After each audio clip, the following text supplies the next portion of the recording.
Hi ദോസ്തോ, ഇന്ന് ഞങ്ങൾ പോയ റെസ്റ്റോറൻറ്റിൻ്റെ പേരാണ് അസ കിച്ചൻ. ഇത് എറണാകുളത്താണ്.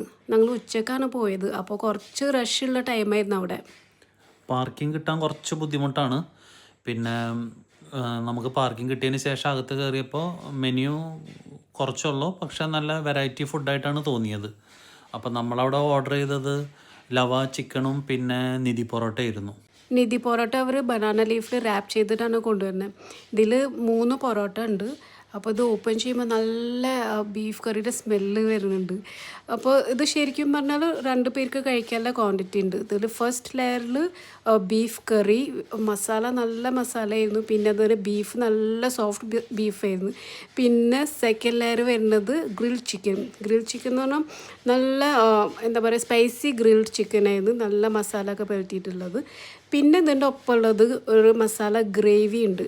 അപ്പോൾ ഈ ചൂട്ടോടെ കൊണ്ടുവരുമ്പോൾ ഈ ഗ്രേവിയും കൂടി ഒഴിച്ച് കഴിഞ്ഞാൽ ഈ പൊറോട്ടയും അതൊക്കെ മിക്സ് ചെയ്ത് കഴിക്കാൻ നല്ലൊരു എന്താ പറയുക സോഫ്റ്റ് ടേസ്റ്റിയാണ്. അപ്പോൾ ഇത് ഞങ്ങൾക്ക് നല്ല ഇഷ്ടമായിട്ടാണ്.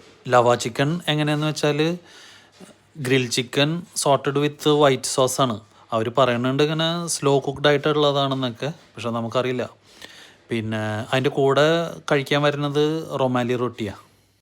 ഇതൊരു നോർത്ത് ഇന്ത്യൻ ടേസ്റ്റാണ് ഞങ്ങൾക്ക് ഫീൽ ചെയ്തത്. ഒരു വെറൈറ്റി ഫുഡാണ്, മസ്റ്റ് ട്രൈ ആണത്. ഇതും 2 പേർക്ക് കഴിക്കാനുള്ള ക്വാണ്ടിറ്റി ഉണ്ട്. പക്ഷേ എക്സ്ട്രാ റുമാലി റൊട്ടി ഓർഡർ ചെയ്യേണ്ടി വരും. പിന്നെ ഞങ്ങൾ ഓർഡർ ചെയ്തത് ഡൽഹി സ്പെഷ്യൽ ഫലൂദാണ്. പേര് കേട്ടിട്ടാണ് ഓർഡർ ചെയ്തത്, പക്ഷേ ഇതിൽ വെറൈറ്റി ഒന്നുമില്ല. നോർമൽ ഫലൂദയുടെ ആ ടേസ്റ്റ് തന്നെയാണ്. ഇവിടെ ഇനിയും കുറേ മെനു ഉണ്ട്, അതൊക്കെ ഞങ്ങൾ നോക്കി വെച്ചിട്ടുണ്ട്. നെക്സ്റ്റ് ടൈം എന്തായാലും വന്നിട്ട് പിന്നെയും ട്രൈ ചെയ്യും.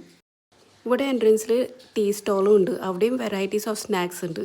അപ്പോൾ എല്ലാവരും വന്നിട്ട് ഇവിടെ ട്രൈ ചെയ്യണം. എൻ്റെ വീഡിയോ ഇഷ്ടമെങ്കിൽ ലൈക്ക് ചെയ്യണം. ഞാൻ ഇനിയും കുറേ വീഡിയോ ആയിട്ട് വരും. അപ്പോഴേക്കും ബൈ.